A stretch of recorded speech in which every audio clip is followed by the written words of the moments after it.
Assalomu alaykum. Mana navbatdagi ishlarimizni qo'yib tayyorlab bitkizib qo'ydik. Bunimiz do'ngi bo'ldi. Spanneymiz. Matraslari ham yaxshi matraslar bo'ldi xohlasa.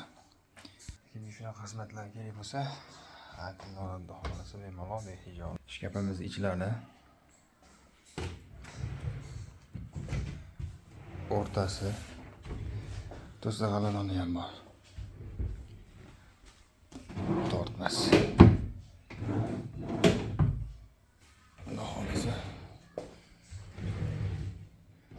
bu ham bo'ldi.